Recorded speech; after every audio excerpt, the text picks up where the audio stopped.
यहाँ पर building design में हम देखेंगे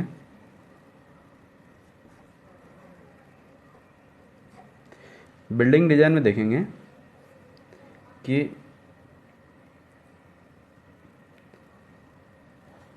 पहले एक बात बता देता हूँ मैं कि जो मकान बनाते हैं,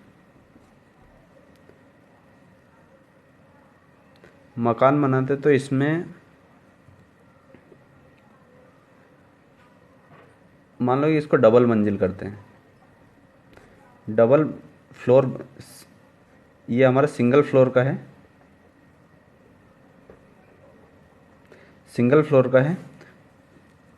तो सिंगल फ्लोर की जो बिल्डिंग रहेगी, मान लो कि ये हमारी बिल्डिंग है, ये मकान बनाया हुआ हमने,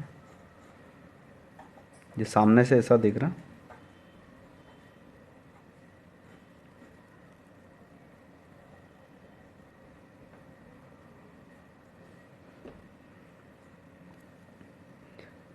अब इसमें इसका जो काम करेंगे तो हमारे इसके अंदर मान लो जो टोटल खर्चा आया इसका,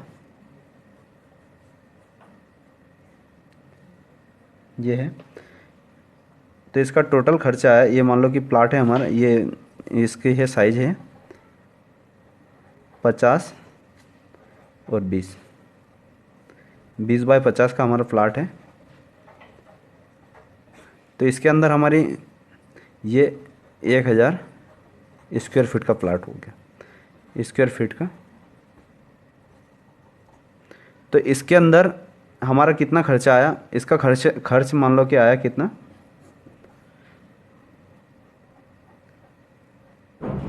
इसका खर्च आया 10 लाख रुपए।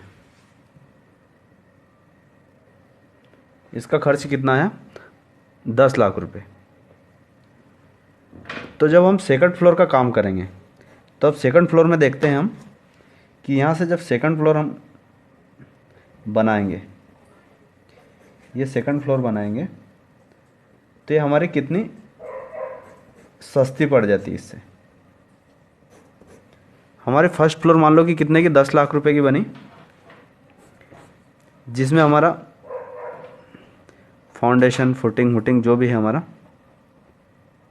इसके कॉलम वालम सब आ गए, इसमें हमारा ज़्यादा खर्च बैठता है। ठीक, तो जब इस फ्लोर का काम करेंगे हम, फर्स्ट फ्लोर का, ठीक, ये हमारी ग्राउंड फ्लोर हो गई, फर्स्ट फ्लोर का काम करेंगे तो इसमें कितना खर्चा आएगा, कितना फ़र्क पड़ जाएगा इससे इसमें। ठीक, तो इसका खर्च कितना आया, 10 लाख रुपए आया। ठीक, इकाई, दहाई, सैकड़ा, हज़ार, 10,000, लाख, 10 लाख। ठीक, तो यहाँ पर देखेंगे कि इस फ्लोर का हमारा कितना खर्चा है, बस इतना ही देखेंगे इसमें। इस फ्लोर से 20% कम खर्चा आएगा, कितना, 20% इसमें। तो इसमें इसका 20% कितना हो जाएगा,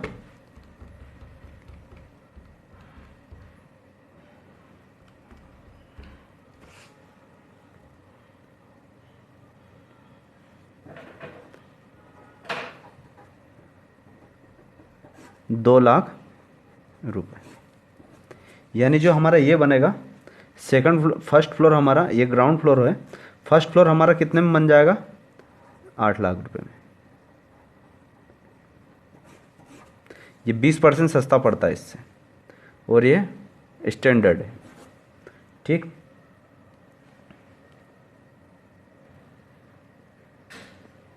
यहाँ पर एक और चीज़ हम देखते हैं,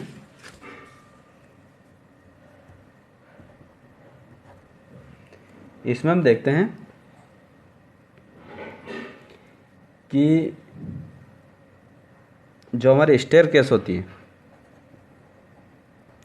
स्टेयर में हमारा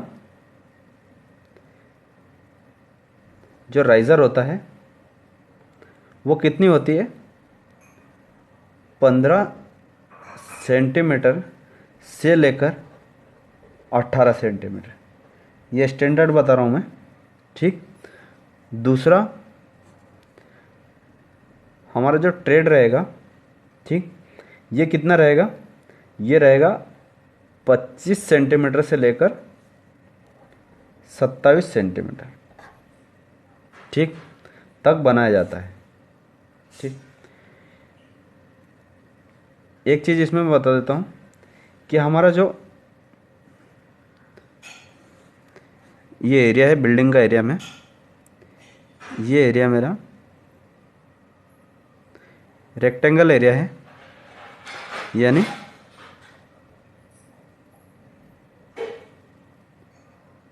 आयताकार। ठीक, रेक्टेंगल एरिया है। और एक एरिया है मेरा स्क्वायर एरिया। ठीक, यानी स्क्वायर यानी वर्गाकार। ठीक, तो इसमें जब इसका मैं काम करूँगा और इसका मैं काम कराऊँगा तो इन दोनों में से सस्ता मेरे को कौन सा पड़ेगा? इन दोनों में से सस्ता मेरे को कौन सा पड़ेगा? इन दोनों में से सस्ता मेरे को ये वाला एरिया पड़ेगा, और ये महंगा पड़ेगा। अब यहाँ पर देखते हैं हम कैसे पड़ेगा। मान लो जो इसका एरिया है, इसका एरिया मैं ले लेता हूँ कितना? इसका ले लेता हूँ 6 × 6। ठीक, ये 6/6 का है। 6 × 6 तो कितना हो गए? 36 square metre, 6 metre by 6 metre का। ठीक, और इसका एरिया मैं कितना ले लेता हूँ? इसका भी 36 में ले लेता हूँ। तो 36 कैसे लेता हूँ मैं? इसका ले लेता हूँ मैं, ये 12 मीटर ले लेता हूँ और ये 3 मीटर ले लेता हूँ। तो कितना हो जाएगा? 12 × 3 36 स्क्वायर मीटर। ठीक, तो यहाँ पर हम देखते हैं कि अब ये सस्ता कैसे पड़ेगा, मैं आपको बताता हूँ। मतलब ये कम पैसे में बन जाएगा, ज़्यादा पैसे में बनेगा। ठीक, ये सस्ता और महंगा, ये कॉस्टली है थोड़ा। ठीक, अभी कैसे होगा? एरिया दोनों का सेम ही है, इसका एरिया भी सेम है और इसका एरिया सेम है। अब अधिकतर इसकी स्क्वायर रूम बनाते हैं और रेक्टेंगल बहुत कम बनाते हैं। ठीक, अब ये क्यों बनाने पे जोर देते हैं ये मैं बताता हूँ आपको। इसमें डिज़ाइनर अधिकतर इसी रूम के लिए ही बोलता है कि स्क्वायर होना चाहिए। अब ये कैसे होना चाहिए मैं बता देता हूँ।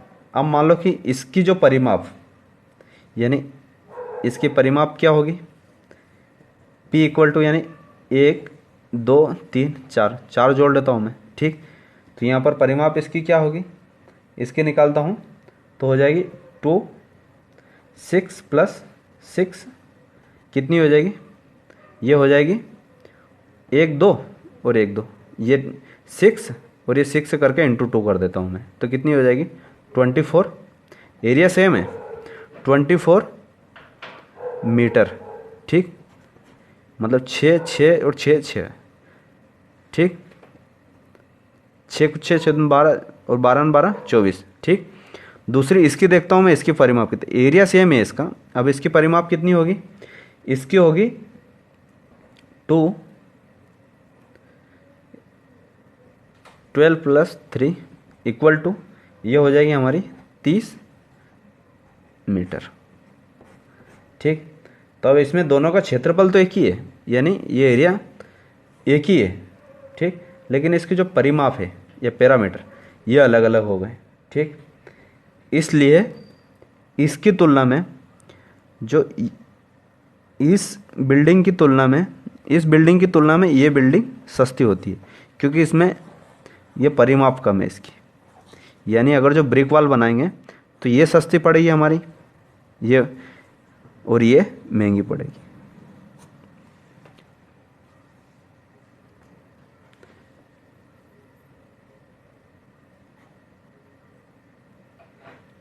दूसरी चीज़, एक और चीज़ इसमें बता देता हूँ कि इसकी तुलना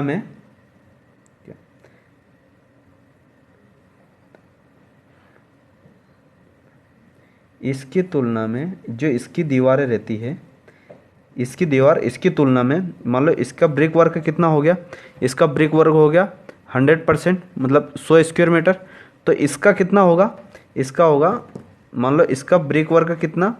100 स्क्वायर मीटर हो रहा है, तो इसका ब्रिक वर्क 15 से 25% कम होगा।